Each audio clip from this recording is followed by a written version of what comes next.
Welcome to Life at Next podcast, Lee. Thank you for having me. No, that's all right. So what's your role at Next? Art Director. Art Director for menswear? For menswear. Nice, nice. And how have we got to this point? How did you get to be an art director? So 7 years, nearly 7 years ago, so my mum works over in the call centre and they have this thing called a rotomat machine. I'm not too sure, you might have seen it when you walk past. Basically just rotomat, like it just goes round and round with all the fabrics for the sofas. So my mum asked me to come in and help out, move some boxes, meant to be for 2 weeks. 7 years later, I'm here, still.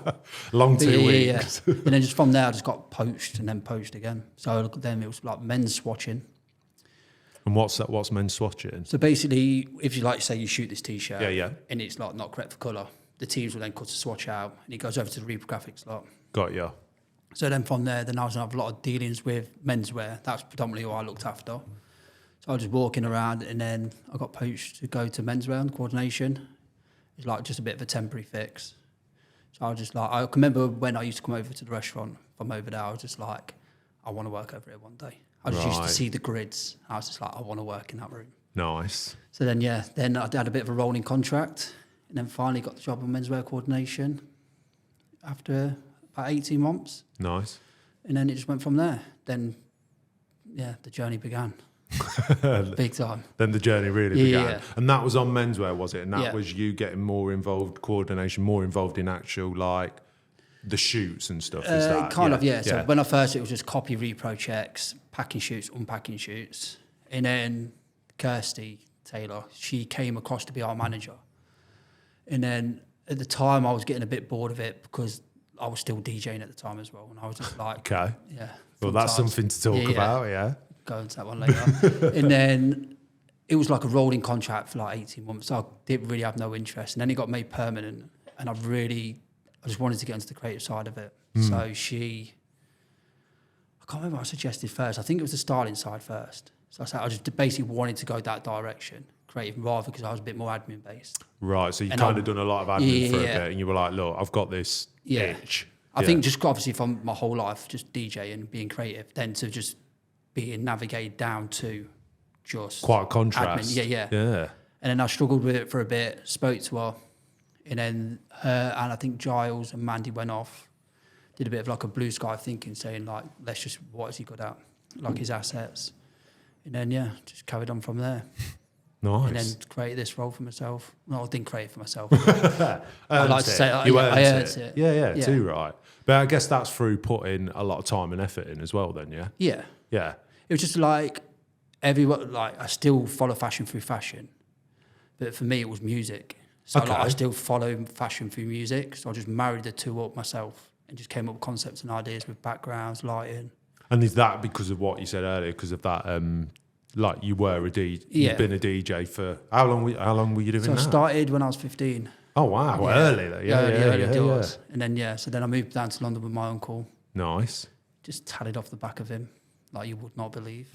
Travelled the world doing it. Nice. But it's just always that come from my creative background. But even like back then, fashion and music mimics each other an awful lot. Yeah, and what sort of time period, like decades we're talking, like 90s?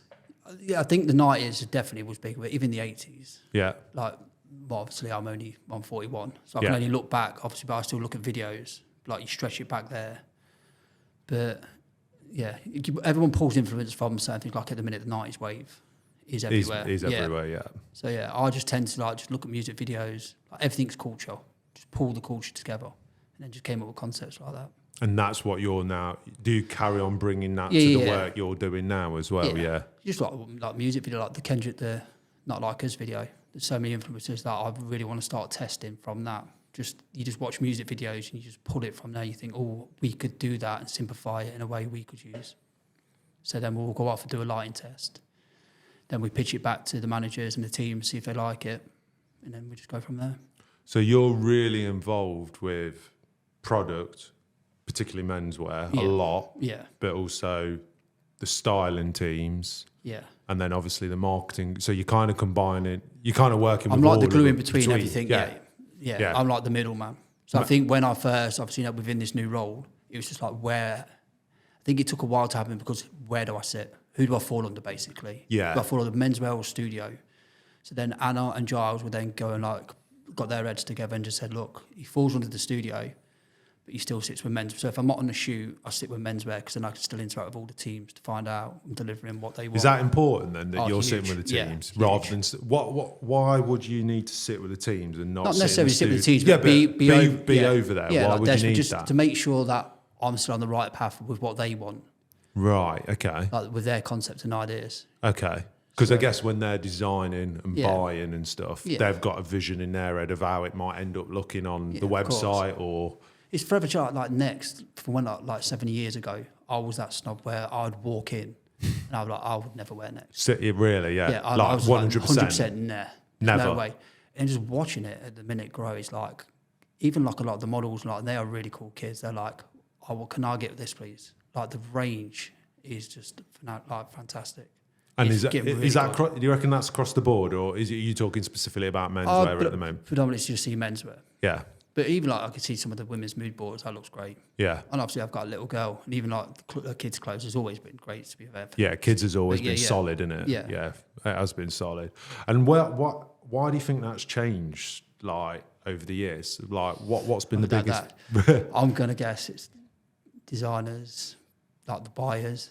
Like better people coming in and bring. I don't want to say that. I'm not saying that. Yeah. But I'm not too sure. But the whole, it's just the whole team coming together. Yeah, and it's a bit more forward thinking. Like before, especially when I came up, I just presumed Next was suits. They still do great suits. Yeah. But always back in the day, it was all I ever knew Next was if you go into the prom, you go and buy Tailoring, a suit. innit? Tailoring. That's it. And then a stag on a t-shirt, and then that was it. To my ear, I was just like, yeah, that is. And now over the years, you've seen that change. You like it, and now you're influencing that as well. Then, Kind of. I'm Kind having of. a little say in it. right? But this is where it's important sitting with the teams and make sure I'm like their end game is the same as my end game, where we want it to sit and how we want it to look. So it brings to life. So it brings the product to life in the Yeah. right light. Yeah. Yeah. And what kind of things are, like you said there, about you're thinking about lighting and everything. So you're not just looking at the clothing, are you? You're looking at the whole. Yeah, so we do like aesthetics. customer profiles now within. So everything has to fit the customer profile. So like it's important that like I'm trying to like a novelty shoot, we don't shoot it in like a rugged way. Like Yeah. a novelty shot like a novelty was before, it was just like white and skimming stone. And Right. it was just a bit like basic. So then when you look at the website, everything looked the same.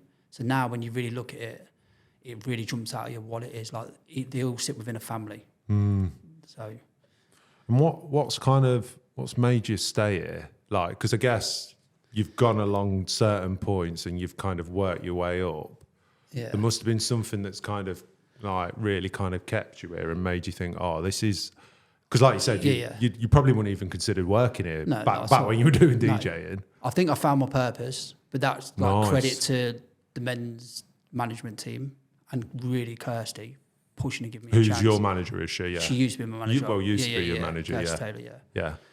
But yeah, she just gave me the chance and I found my purpose. And I've thought at the beginning, being who I am, like I'm not a corporate person. I was like, do I fit here? And it just proves that like they really do help you and nurture you. Yeah. I'd So, which agree is with good. that. I'd agree And with then that. there's also Mandy was on our area. Mandy's. Amanda and She's a merchandise manager. Yeah. But she did like a lot of coaching with me as well, which really sorted my head out. Yeah. It made me think, actually, I can stay. I had this obsession as well, like, I'm going to get sacked. I'm going to get sacked. Like, What? I don't know, I was just dead paranoid all the time. Really? She's like, you ain't going to get sacked. Yeah. Just because I like swear every now and then. Right. Okay. Like coming from like a DJ life and then into this corporate world, because you just think it's just have to like be on your best behaviour all the time. Right. But And was there something that switched from being right? I'm a DJ. I'm living obviously. I guess in the lifestyle was very Yeah. different to what you are now. Was there a moment where you were like, I've got to change this? Then? having a kid. Oh, Yeah. there you go. Then At that stage, I knew I had to grow up. there you go. And it was like one or the other. Right. So I was just like, I need a career now. Nice. Like I could probably still potentially do it for like another 5 years, but not with the lifestyle. So I was all weekends. So then to see my little one. Which is yeah. fair enough for recognising that, because some people might not even come to that Yeah. conclusion and then just carried on. Yeah, I've kind of fell out of it. I've been doing it 25 years. Oh, okay. And then I kind of fell out of love with it a little bit. I moved back to Leicester Yeah. and I was DJing. From Leicester then, or Yeah, originally. Yeah. And then I moved back. So my uncle moved me back down when I was 17. So I stayed there, God knows how long, about 10 years. And then I then needed to come back up because the lifestyle down there, that was another big change in my life. I was just like, I cannot continue to live like this. It was just more just mixing with celebrities all the time. And I'd turn into a bit of an idiot. Like I'd come back and see my mates and think, not that I was too cool for them. Right. But I was like, oh, this is rubbish. And then I just caught myself one day and just went, I need to move back home. You turn into a bit of a knobbly. Right. So and then from came that, here, then worked in the club in Leicester for a little bit. And that's when I started to fall out of love with DJing a little bit. Then Next came along and then perked my interest again. nice. Got the spark back in me. And now you've got this spark for doing this art direction and styling. Yeah, it's amazing. I actually feel like this is the first time in the 7 years where I found what I was meant to do. Really? Yeah. Because before I was bitten and bobbing, like when I first went to Men's Co-Award, it was like on a rolling contract. Right. So that was like, I'd get like a month at a time maybe, then it ended up being 18 months. Then I got offered a job. As soon as Kirsty came in, she offered me the job. Well, she made sure like it became a permanent contract. And then she just sat down. Like she's good for the whole team, like figuring out what do you want to do. Not, you're just doing this. Like, how are we going to make this work for all of us? So that was good. So you had really had to be really patient. You've had to be really patient then if you're thinking about it. Like you're saying, oh, you've come in and stuff, but to wait 6-7 years and then actually go, actually, this is what I want to do and find that path. That takes a hell of a lot of resilience. That does. Without even knowing it as well. Yeah, without knowing it. I was just literally going on shoots as well. So basically, I used to do a bit of styling before, so I'd just go on the shoots as to make part of being the coordination team. Yeah. So we'd go on the shoots just to make sure like the styling looked how we thought it would look. Yeah. And then without knowing it at the time, I was just gravitating towards like the lighting and the art directing, and I was sitting behind them.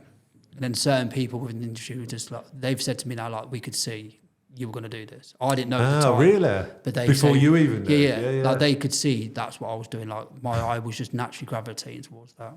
It's just something I enjoyed. So, yeah. And do you think that's something that's been encouraged by everyone at Next as well then, to push you? Within our team, yeah. Yeah, within even your... like parts of the studio. Yeah. Like Anna was great, Imran was great. Like, really like nurturing a little bit. But not rushing me too quick, because at the beginning, I thought I could do it all. Straight away, I was just like, no, I'm the best at this. I can do this.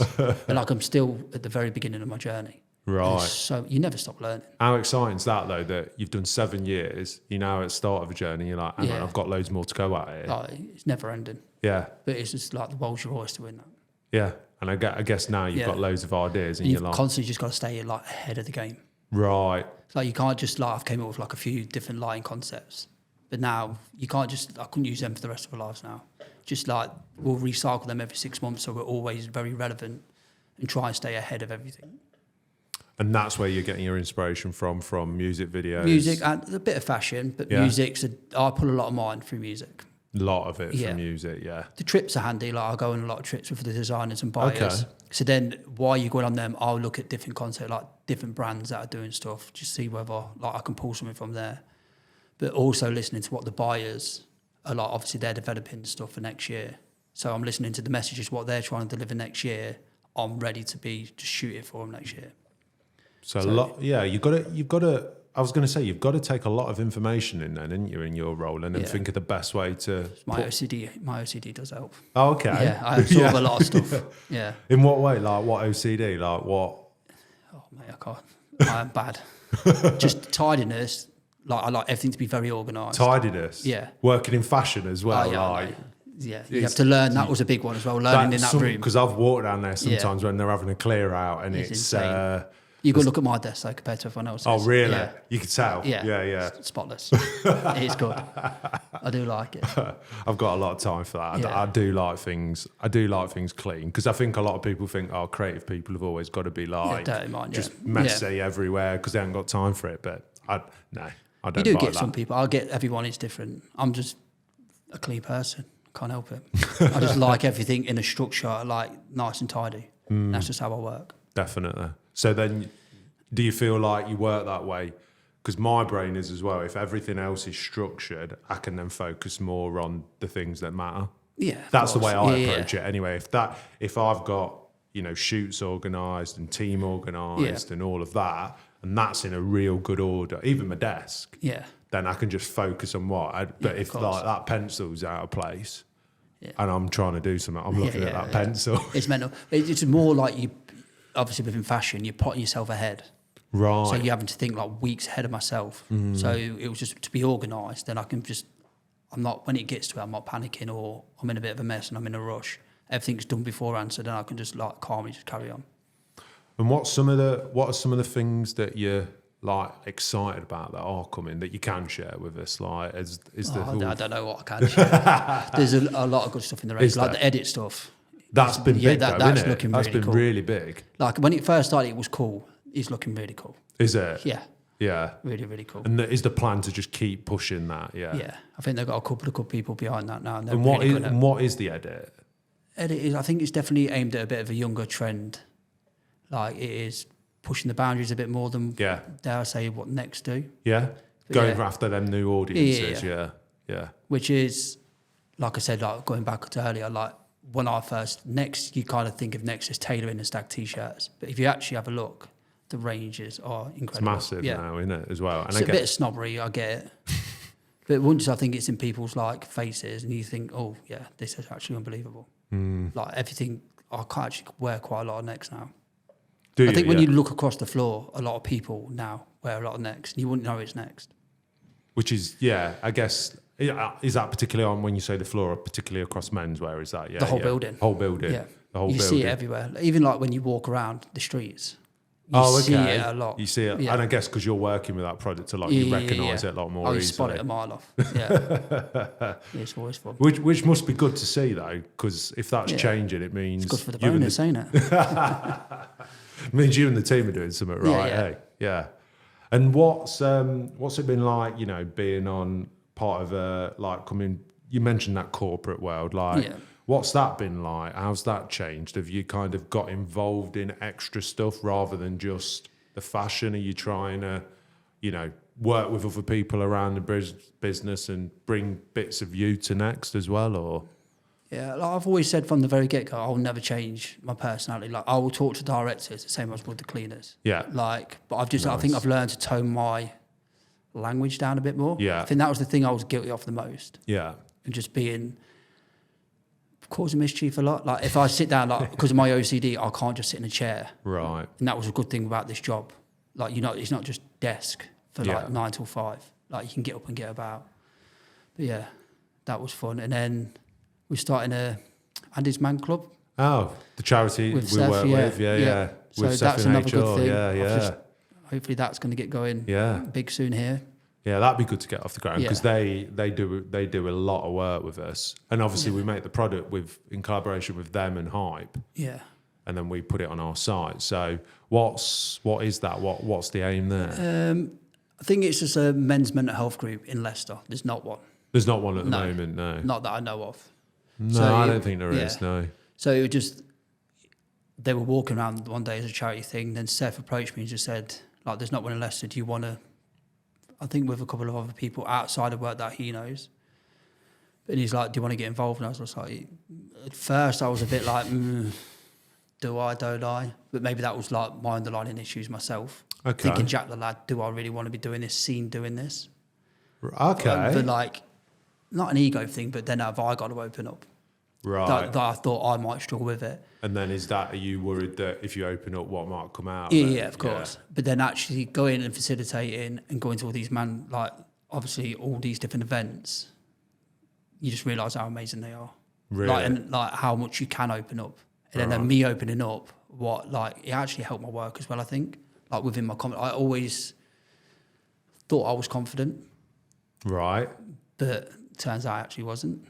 I think in every day-to-day things, I'm quite a confident kid. But everything else, work-wise, I hid a lot behind. We call Slaney.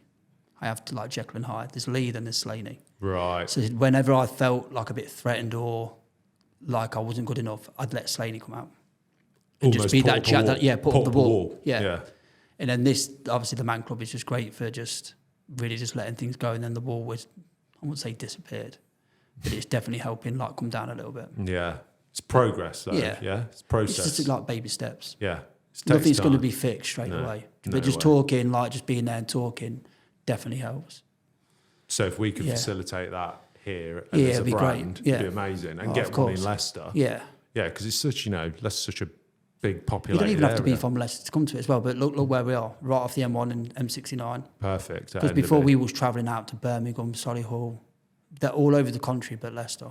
And then we found when we was going, there was a lot of people from Leicester going to these ones. Other ones. But then when you get there, some of the people in Birmingham not necessarily want to go to the Birmingham ones because they know people there. So it'd be good for them to then come out there and then come to Leicester. Just to give them, because I guess like you said, if you go, there's probably, like you say, if it's here, there's a good chance you're going to know someone there. Yeah, of course. And some people would find that as a bit of a barrier. Yeah. You're not going to open up, are you? Because like I definitely wouldn't at the beginning. In the journey, if I'd have done it here with people around me that I knew or I worked with, I don't think I would have been as open to it as... You think that's changed now, though? Yeah, 100%. Yeah? Yeah. And that's then improving your life, improving everything, work. Yeah, relationships with people. Everything, yeah. That's so just good even to things hear, with my daughter. Yeah? Like, my big message to her is just like, kindness always wins. Nice. And I just resonate with her. Like, I try not to break character, even when I'm not with her, because I'm trying to set a good example. So, just little things like that, you just learn from there. Yeah. It's great. Which is really good that we've got that connection's already there, and just them being on campus, doing stuff with us already, has then pulled you into that. Yeah. And now look where it's got. The opportunities here are great. Are there? Yeah. Would you say that's the main thing? Looking from where I came from, like in that swatch room, I never thought in a million years I'd get to the position I am. No? No. There's not many art directors in the world. I'm sure there's a few, but it's not like a generic job you see everywhere. It's quite a niche thing. Yeah. And it was good. Like, I thought I knew how to do it, like I said at the beginning. But it's just like a lot of learning, which Next has allowed me to do. A lot of travelling as well, which is amazing. What's the biggest thing you've learned along the way? Patience. Probably patience. Because I'm one of them, I wanted everything yesterday. Right. Like... As in, when you say you wanted everything, like wanted what? Like, so basically, when I first started it, after a week, I was like, well, I want to be an art director now. Like, I know I can do this. When you know you can't. Like, I think sometimes...